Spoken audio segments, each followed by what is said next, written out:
Thanks once again for joining us. This is Greg for Teslafaninsight with a little construction behind us for the greater DC area's expansion of their metro.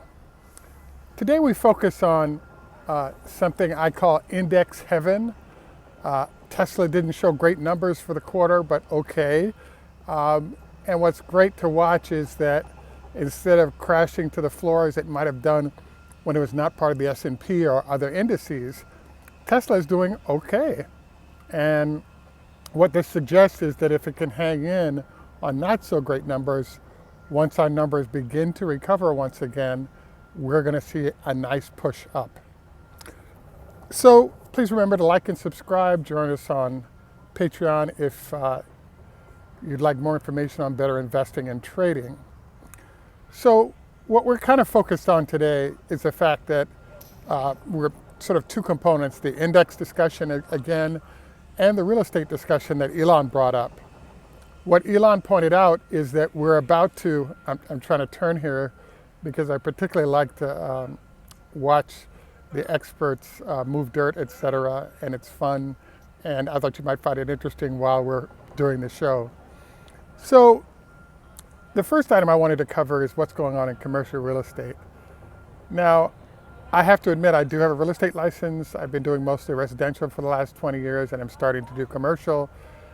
And what's interesting about what's going on right now is that there are all these new developments that are generated by what's going on with the Fed, and will they raise interest rates or continue to do so, and how much destruction does that create in the real estate industry. And the latest zone that we're focused on is what's going to happen in commercial real estate. So it's often nice to cover stuff that you can make the prediction and it happens just as you've described, but there's also zones where you kind of collect the data and you can make your conclusions and we can make ours, and it's going to end up somewhere in the in-between zone. So the latest piece of data, along with Elon's comment about how disastrous commercial real estate activity is going to be, is what just came out recently in terms of San Francisco.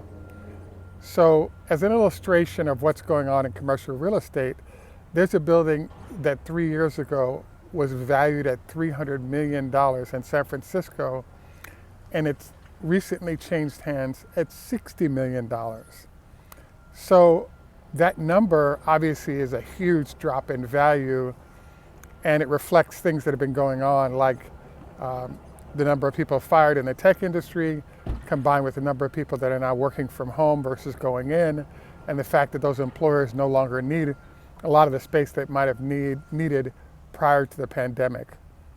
So now we're in a very interesting situation because kind of what's going to happen.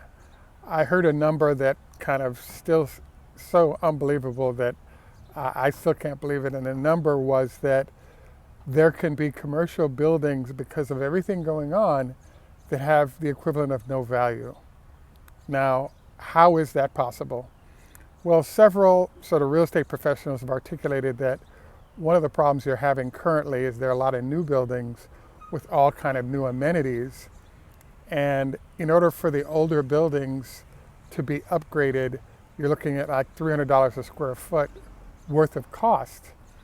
The problem, though, is that there's a shortage of tenants for that real estate. And so therefore, what's going to happen? And the answer probably is that instead of instead of upgrading that real estate, you probably end up with it being torn down and something new built.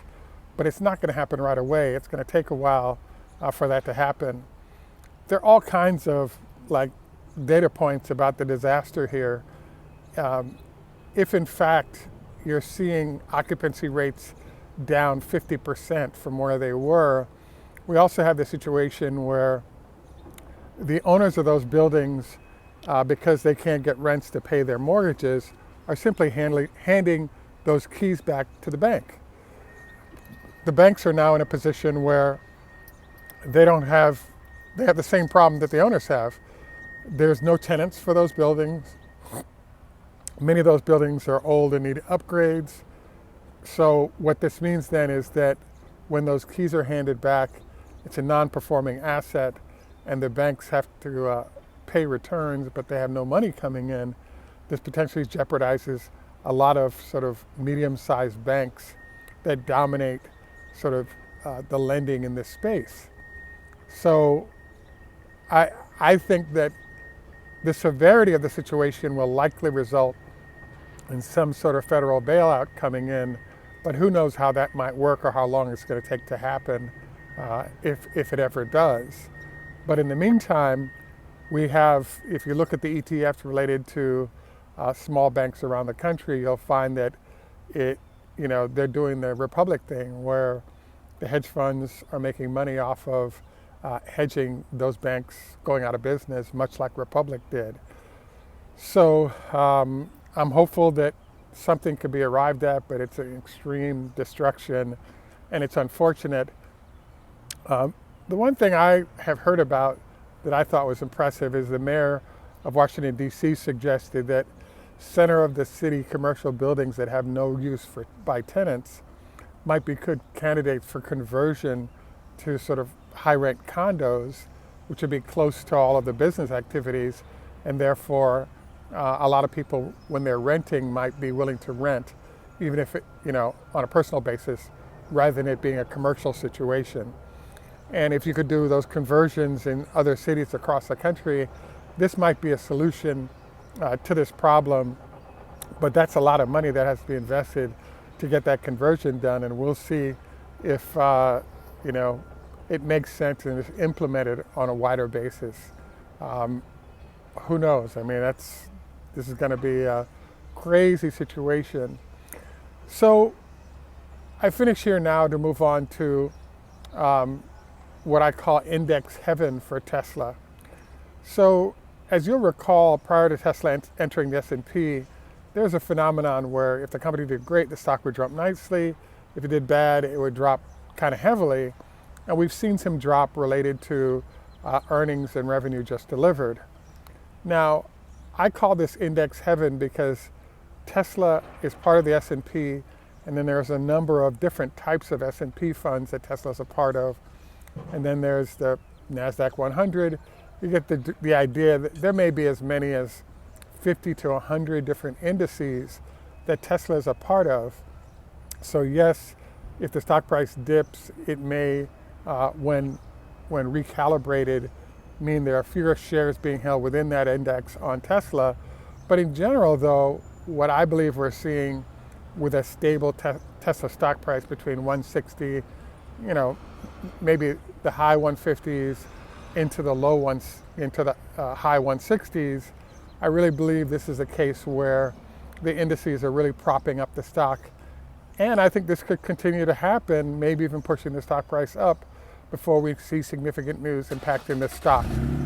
So I'm, I guess, optimistic in terms of what we're going to see coming and going forward.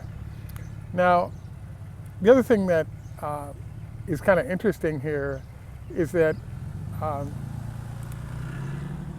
taking a look at some of how the pension funds operate relative to these indices. So for example, there's an entity called CalPERS, that's California Public Employee Retirement. It's one of the largest sort of institutional money managers in the world at a couple of $1 billion. And they have, call it 500 million, maybe $800 million a month that comes in, and all that money has to be allocated. Now, as you know, a lot of people have gone to cash on a safety basis and just doing money markets, staying in the short term so that when higher interest rates rise, their ownership of bonds doesn't result in losing money. If you're not on that side of the house, you're now in the indices like an S&P, for example. So this is an example. If they have that money coming in, and let's say 10% goes to different indices in the S&P, well, that means Tesla can have money that's coming in, even though the overall story may not push the stock price dramatically up in the short term. So I believe that this is an example of why it is that Tesla is able to sort of weather the storm that's going on right now and is tending to inch up in the process. So I just consider this index heaven, because if you weren't in the index, your stock would be getting smashed. The one thing other that I'd like to cover in this is that I wanted to quiz you guys about something called asset allocation models. So as part of working for Franklin Templeton and reading a lot of books like One Up on Wall Street, there's a big discussion about something called the asset allocation model. The core idea is that if you have in your portfolio bonds, stocks, real estate, and let's say alternative investments like private equity or hedge funds, that's a nice distribution across a number of asset classes, which reduces your chance of getting wiped out by any one. And so we're in a very strange period right now because, as you know, the Fed raised rates dramatically. That rate hike resulted in bond prices dropping dramatically, and a lot of people taking paper losses that may not be there as we go forward. So in essence, what's going on as we see things like solid entities like commercial real estate suffer, we're now in an interesting period where we're sort of writing new rules about how money will be managed in the future. And I have to say, I'm really stunned to see how Tesla stock price is still doing fairly well in this environment. And it turns out blue chip stocks like a Tesla have weathered pretty well this environment of a lower marketplace driven by higher Fed rates. So I really think this suggests that a lot of you who chose to be heavy owners of Tesla's stock price and hang on into the future have actually done quite well in the process. So continued success there, and we'll look for digging more information to help with better management of this space. So finally, now that we've finished up our discussion of Tesla stock and the index heaven that Tesla is experiencing, we're kind of moving over to our usual health tips. So I'm actually headed to the gym right now for my 20-minute workout on the daily basis, as we've discussed. Don't forget your 25 leg lifts per day on each leg, strengthening your quad muscles. Also wanted to encourage you to take some time for stretching sessions in the yoga classes or on your own. A very big deal in terms of your health as well. And finally, just leaning more heavily on fruits and vegetables and away from the meat side of the menu is also a recommended suggestion. I haven't had it yet, but I would also recommend, based on meeting with our eye doctor recently, that you actually have all the tests that are part of a prescription update, because I think that's also a way to anticipate glaucoma and some other issues might be popping up as we age. Anyway, once again, thanks for joining us. This is Greg for Teslafaninsight. Please remember to like and subscribe. Tschüss, au revoir, lehitrot, khoda hafez, zdravствуйте, ni hao ma, konbanwa, Japanese, namaste, Hindi, arrivederci, Italian. And in Jamaica, we say, enough respect, walk good man. Have a great day, and bye for now.